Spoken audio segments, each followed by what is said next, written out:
बहू सीधे खड़े पेड़ के तने के बीच में कुल्हाड़ी से गड्ढा करके बड़ा कर रही होती है, तो वहीं सास और नंद आसपास से सूखी लकड़ियां जमा करके उन्हें इकट्ठा कर रही होती है और पति अपनी बेटी के साथ बैठकर दरवाजे में कील ठोक रहा होता है।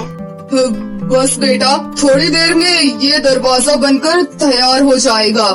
हिमेश जी, मैंने पेड़ के तने में इतनी जगह बना दी है कि हम आराम से लेट सके। वो तो शुक्र है कि हमें ये पेड़ मिल गया, बड़ा है ये अंदर से, आराम से हम सब रह सकते हैं। ये लो भैया, मैं और माँ सूखी लकड़ियाँ ले आए हैं। ये तो बहुत अच्छा किया तुमने, आज हमारी परेशानी खत्म हो जाएगी। आखिर ऐसी कौन सी परेशानी है कि इतनी ठंड में जंगल में पूरा परिवार इतनी मेहनत कर रहा है? आइए जानने के लिए चलते हैं कहानी में थोड़ा पीछे। माँ, बहुत ठंड लग रही है, अब तो एक स्वेटर ला दो, ये फट गया है। बेटा, अभी दादू की तबीयत खराब है, देखो जमीन पर कैसे कंबल ओढ़कर सो रहे हैं, इसलिए थोड़ा सा समय दो, जैसे ही पैसों का इंतजाम होगा मैं तुम्हारे लिए स्वेटर ले आऊंगी। साक्षी, बाहर तो बहुत ठंड हो रही है, इतनी ठंड में तो मुझसे मजदूरी भी नहीं की जा रही, काश कि इस ठंड में कोई दूसरा काम मिल जाता। अपने परिवार को ठंड से कांपता देख साक्षी की आंखों में आंसू आ जाते हैं और वो पुरानी बातें याद करती है। मिया, शीतल, कितनी ठंड हो रही है ना, और कॉलेज जाना भी जरूरी है। हम अच्छी पढ़ाई करेंगे तभी तो हम अपनी गरीबी दूर कर पाएंगे। हाँ यार, हम इतनी गरीब क्यों हैं? मैंने तो सोच लिया है कि अगर मैं अपनी दुनिया में कुछ नहीं कर पाई तो किसी अमीर लड़के से शादी कर लूंगी। इतना बोलकर तीनों सहेलियां हंसने लगती हैं और ये सब सोच रही साक्षी भी जोर जोर से हंसने लगती है। उसको हंसता देख रिंकी अपनी माँ से कहती है, माँ, हम यहाँ ठंड से कांप रही हैं और तुम हंस क्यों रही हो? क्या हुआ है तुम्हें? कुछ नहीं बेटा, बस कुछ पुरानी बातें याद आ गयी। तुम स्कूल जाओ और हिमेश जी आप काम पर जाइए। माँ जी, हम जंगल से लकड़ियाँ लेकर आती हैं। अब साक्षी अपनी सास हिमानी के साथ जंगल जाती है और वो दोनों सास बहू पहली बार जंगल के बीच जाती है, जहाँ साक्षी की नजर आसपास के पेड़ों पर पड़ती है जो कि काफी मोटे और फैले हुए थे। माँ जी, यहाँ कितने मोटे पेड़ हैं। इंसान इन पेड़ों के अंदर ही कटाई करके अपने रहने का जुगाड़ कर सकते हैं। मैंने तो सोच लिया है हम यहीं से लकड़ियाँ ले जाएंगे, कभी लकड़ी की कमी होगी ही नहीं हमें। नहीं नहीं बेटा, आज आ गए, कल से नहीं आएंगे। ये जंगल के बीचों बीच है, मैंने सुना है यहाँ जानवर भी है, हमारी जान को खतरा है।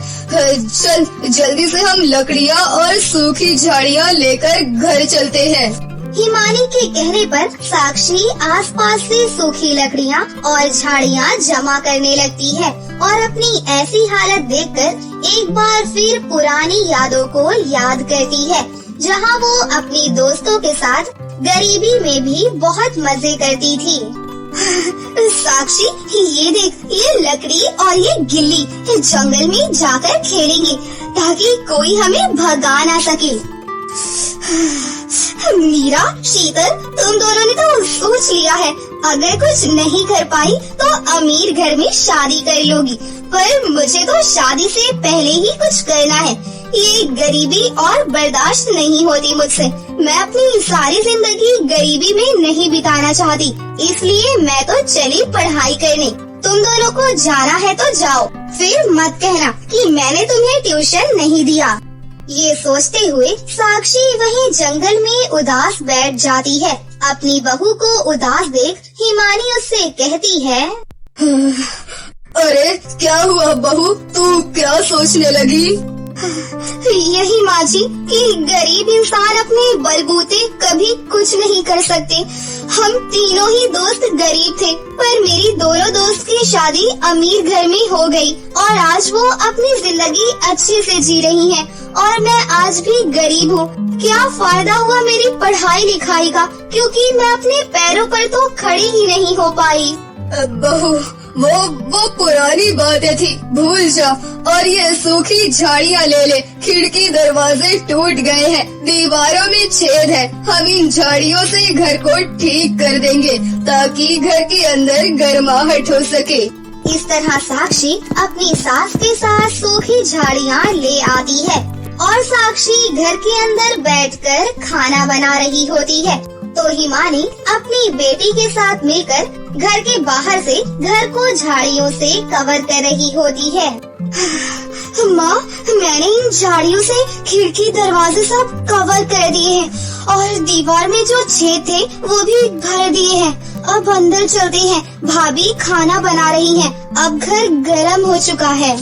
अरे वाह, अब घर कितना गरम लग रहा है। बहू, तुम रात को खाना बनाकर चूल्हे में आग छोड़ देना ताकि सारी रात घर गरम रहे। इस तरह पूरा परिवार खाना खाकर सो जाता है, पर चूल्हे में जल रही आग और बाहर चल रही हवा की वजह से घर में आग लग जाती है। पूरा परिवार जैसे तैसे रात को अपनी जान बचा लेता है, पर अपना घर नहीं बचा पाता। माँ, अब हम कहाँ जाएं? हमारा घर पूरी तरह से जल चुका है और ये गांव वाले हमारी मदद नहीं करने वाले। माँ जी, अब हमारे पास बस एक ही रास्ता है और वो जंगल है। वहाँ के पेड़ की शाखाएं तने बहुत बड़े हैं।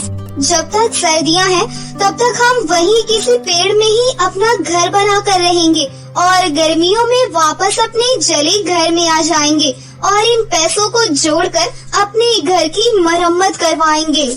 अब पूरा परिवार जंगल में आकर कड़ी मुशक्कत करता है और अपने रहने के लिए पेड़ के अंदर घर बनाता है।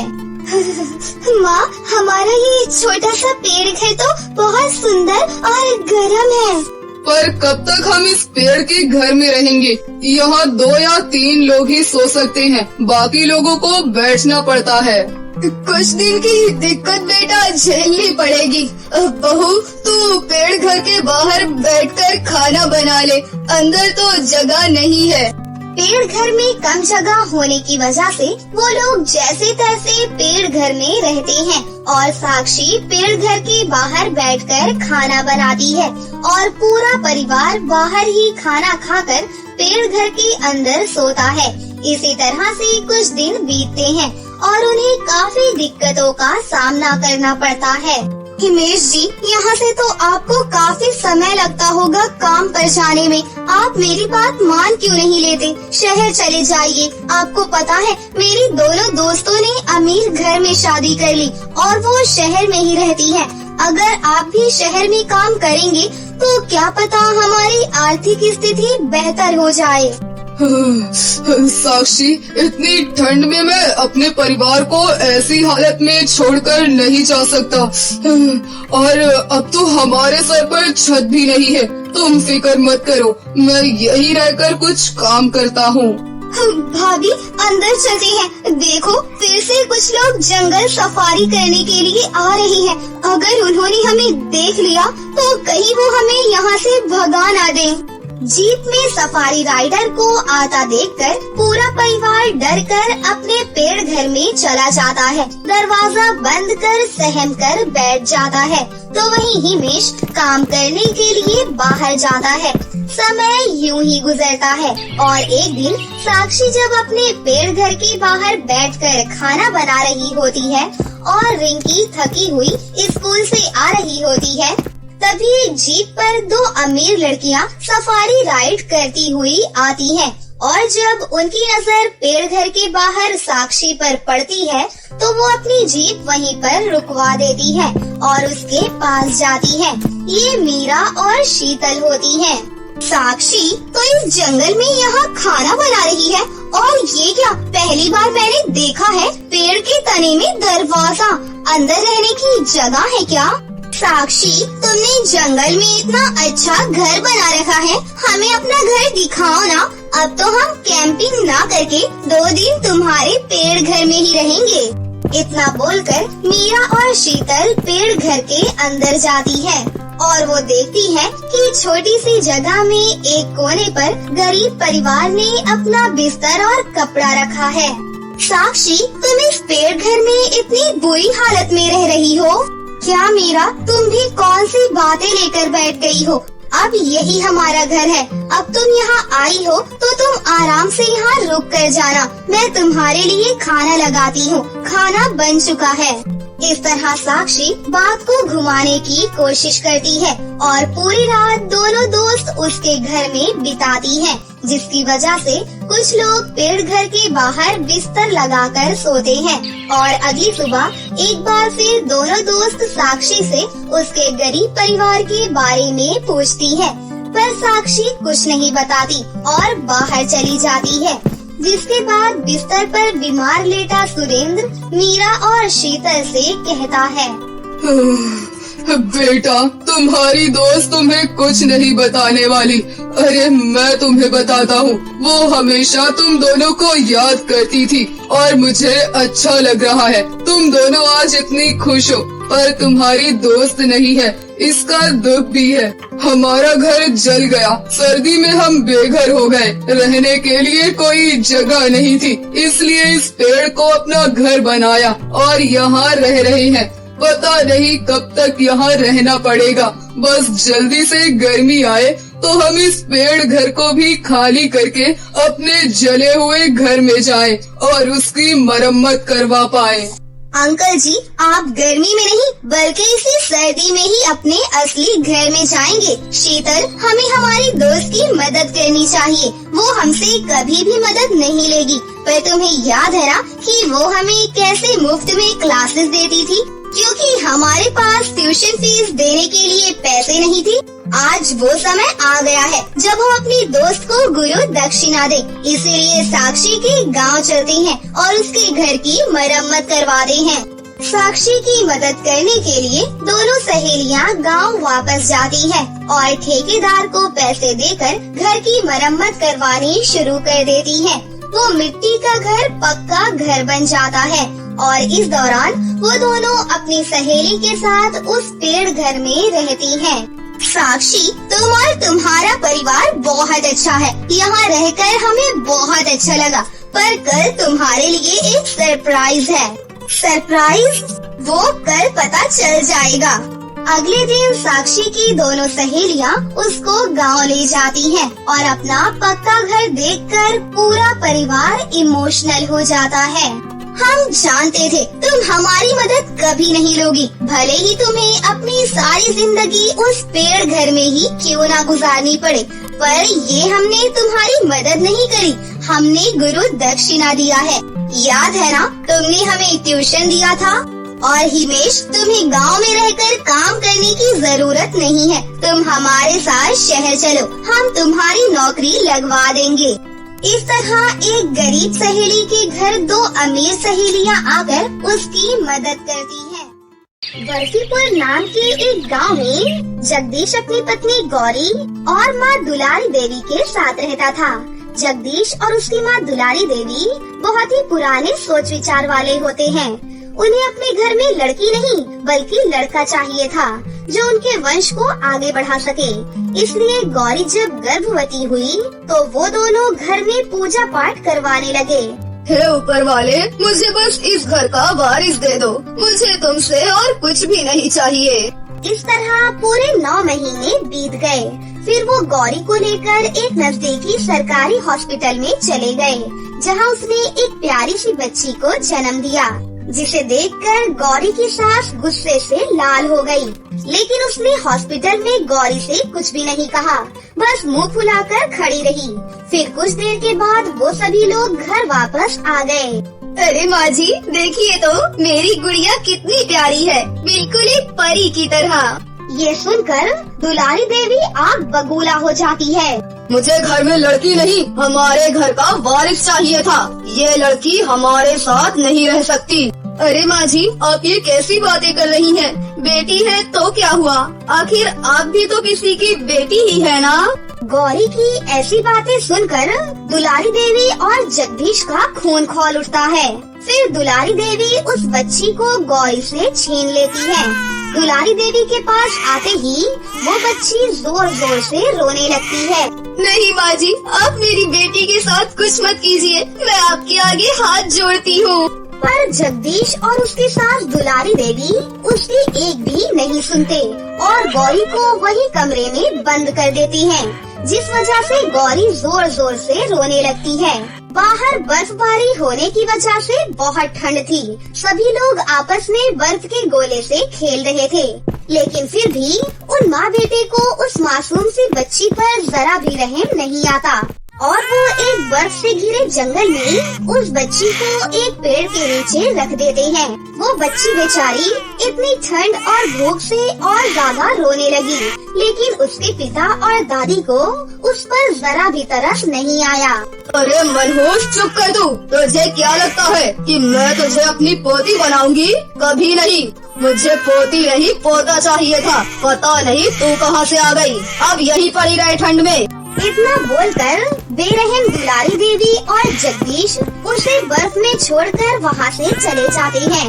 वो छोटी सी बच्ची बहुत देर तक वहीं पर रोती रहती है, लेकिन इतनी बर्फबारी होने की वजह से वो छोटी सी बच्ची वहीं बर्फ में ही दब जाती है।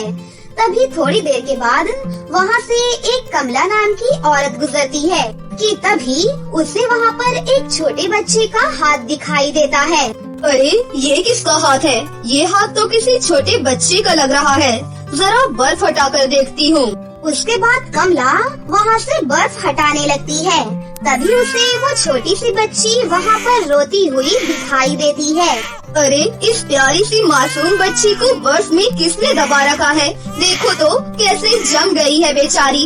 लेकिन क्या करूँ, मैं भी तो इसे अपने साथ नहीं ले जा सकती। मेरी तो खुद ही 3 बेटियां हैं। अरे माफ करो प्यारी बच्ची, मैं तुम्हारे लिए कुछ भी नहीं कर सकती। शायद कोई और तुम्हारी मदद करे।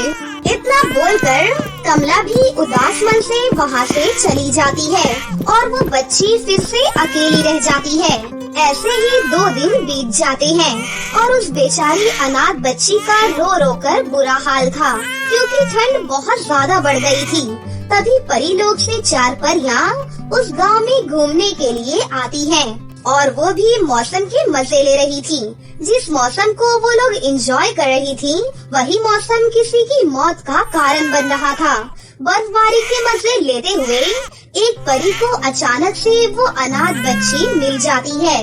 अरे देखो, यहाँ पर एक मासूम सी बच्ची मिली है। देखो ठंड में कैसे बेचारी कांप रही है। हमें इसकी मदद करनी चाहिए। इसे जल्दी से हमें गर्म जगह पर लेकर जाना चाहिए, जहाँ पर आग जल रही हो। कितनी प्यारी बच्ची है, भला इसे यहाँ पर कौन छोड़ गया है? कितना बेरहम है वो। फिर वो 4 परियां अपनी जादुई शक्ति से उस बच्ची और उसके परिवार के बारे में सब कुछ जान लेती हैं। ये देखकर उन 4 परियों को उन पर बहुत गुस्सा आता है। इस मासूम सी बच्ची पर उन लोगों को जरा सी भी दया नहीं आई। कितने बेरहम लोग हैं, उन्हें इसकी सजा एक न एक दिन जरूर मिलेगी। फिर वो 4 परियां उस बच्ची को गोद में उठाकर जंगल में एक खाली जगह पर उसे ले गयी और अपने जादू से वहाँ पर एक सुंदर सा घर प्रकट कर दिया। फिर वो 4 परियां उस बच्ची को घर के अंदर ले जाकर उसे आग से गर्माहट पहुँचाती है और उसे दूध भी पिलाती है, क्योंकि वो बहुत ही ज्यादा भूखी थी। फिर दूध पीकर वो बच्ची आराम से सो जाती है। इस तरह वो 4 परियां वहीं रहने लगती हैं और उस बच्ची की माँ बनकर उसे पालने लगती हैं। ऐसे ही कई साल बीत जाते हैं और अब वो छोटी सी बच्ची 5 साल की हो जाती है। उसकी 4 परी माँ ने उसका नाम संजना रखा। संजना पूरे दिन अपनी 4 परी माँ के साथ खेला करती थी। 4 परियां संजना से बहुत प्यार करती थी और संजना भी अपनी 4 परी माँ से बहुत प्यार करती थी। वहीं दूसरी ओर संजना को जंगल में छोड़ने के बाद जगदीश की पत्नी गौरी फिर से गर्भवती हो गई, लेकिन अभी भी गौरी को अपनी बेटी की याद सताती थी। और फिर कुछ महीनों के बाद उसने एक लड़के को जन्म दिया, जिसे देखकर उसका पति और सास दोनों बहुत खुश हुए और लड़के का नाम रखा राजीव। बचपन से ही गौरी की सास अपने पोते को पलकों पर बिठा कर रखती है और उसकी हर ख्वाहिश को पूरा करती है। ज्यादा लाड प्यार से राजीव बिगड़ने लगता है। ऐसे ही समय बीतता गया और अब चारों परियों की एक बेटी संजना बड़ी होकर बहुत ही सुंदर परी जैसी हो जाती है। मेरी प्यारी परी माओ, अब मैं बड़ी हो गई हूँ। मेरे पास आप चारों जैसी जादुई शक्तियाँ क्यों नहीं है और मेरे पंख भी नहीं है? बताओ ना माँ, ऐसा क्यों है? बेटी, जब सही समय आएगा तब हम तुम्हें सब कुछ बता देंगे। अच्छा ठीक है माँ, क्या अब मैं जंगल में घूम सकती हूँ? अब तो मैं बड़ी हो चुकी हूँ ना, वैसे भी मैं घर में बहुत बोर होती हूँ। अच्छा मेरी प्यारी बच्ची, अब तुम जंगल में कहीं पर भी घूम सकती हो। जाओ, हम तुम्हें अब नहीं रोकेंगे।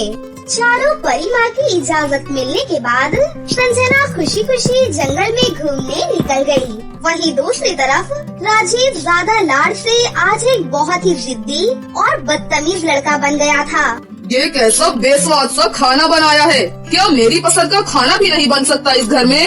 अरे बिल्कुल बनेगा मेरे राजा बेटा। बता तुझे क्या खाना है? मैं अभी तेरी माँ को बनाने के लिए बोलती हूँ। नहीं दादी, अब मुझे कुछ भी नहीं खाना। आप मुझे कुछ पैसे ही दे दो, मैं बाहर से ही जाकर कुछ खा लूँगा। अच्छा बेटा रुक जा, मैं अभी देती हूँ। राजीव की दादी अपने पोते के प्यार में उसे कुछ पैसे दे देती है, लेकिन धीरे धीरे ये काम अब हर रोज होने लगा।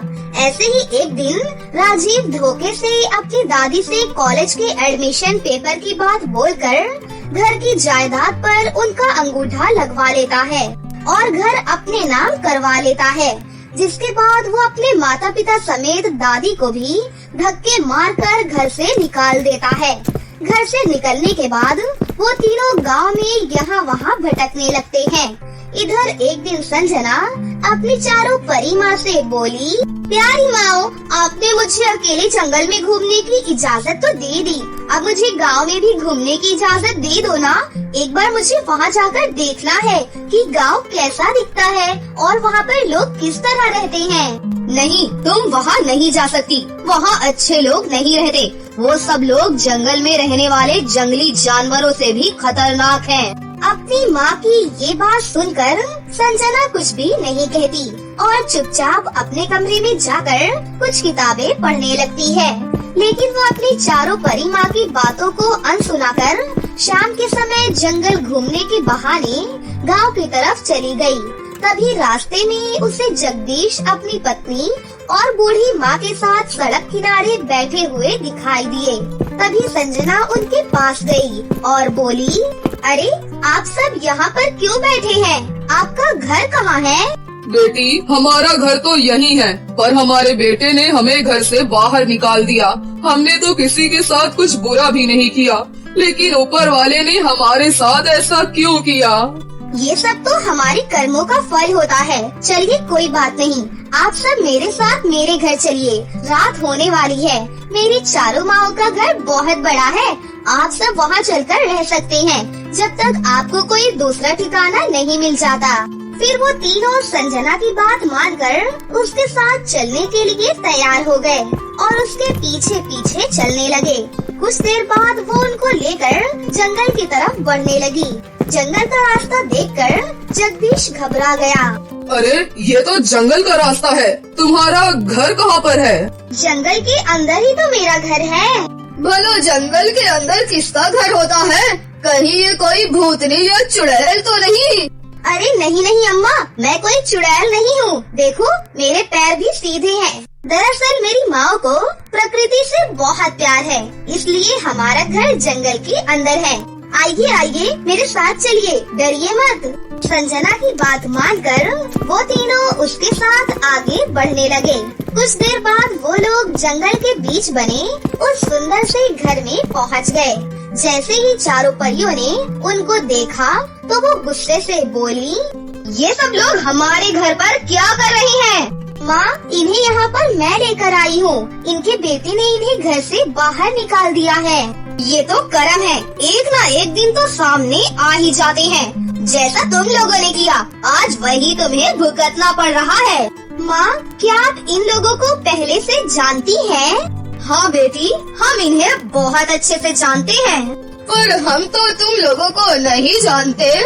आज से 20 साल पहले एक नन्ही सी बच्ची को तुम निर्दयी लोग इसी जंगल में बर्फबारी में छोड़ गए थे। कुछ याद आया तुम दोनों को? अरे पर तुम्हें ये सब कैसे पता है? बेटी संजना, हम नहीं चाहते थे कि तुम्हें ये सच्चाई इस तरह पता चले, पर हम जिस बच्ची की बात कर रहे हैं वो तुम ही हो हमारी प्यारी बेटी। इसलिए तुम्हारे अंदर हमारी जैसी जादुई शक्तियाँ नहीं है। तुम हमारी बेटी नहीं हो, लेकिन जिस दिन से तुम हमें मिली हो हमने तुम्हें अपनी बेटी से भी बढ़कर प्यार किया है। चारों परी की ये बात सुनकर संजना और जगदीश का परिवार भी हैरान रह गया। तभी गौरी बोली, मेरी बेटी जिंदा है। मैं इतने सालों तक अपने आप को कोसती रही कि मैं अपनी बच्ची को बचा नहीं पाई, लेकिन आज अपनी बच्ची को सही सलामत देखकर मेरे दिल को सुकून मिल गया है। तुम लोगों को उस दिन मासूम बच्ची को इतनी बर्फबारी में इस भयानक जंगल में छोड़ते हुए जरा भी दया नहीं आई। तुम्हें इसकी सजा जरूर मिलनी चाहिए और हम तुम्हें इसकी सजा जरूर देंगे।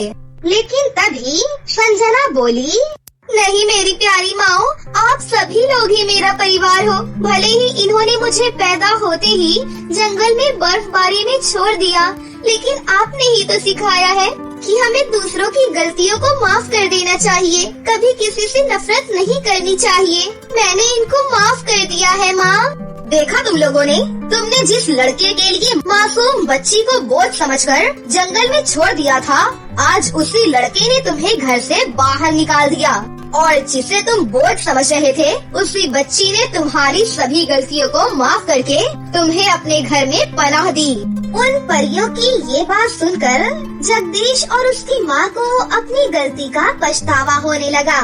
फिर उन दोनों ने चारों परी माँ और संजना से अपने किए की माफी मांगी। उस दिन के बाद से सभी लोग जंगल में एक खुशहाल परिवार की तरह एक साथ हंसी खुशी से रहने लगे। तो दोस्तों, कैसी लगी आपको हमारी ये कहानी? अगर आपको हमारी कहानी अच्छी लगी हो तो इसे जरूर लाइक करें, साथ ही हमारे चैनल को सब्सक्राइब भी कर लें और बेल आइकन को दबाना ना भूलें। मिलते हैं अगली वीडियो में। धन्यवाद।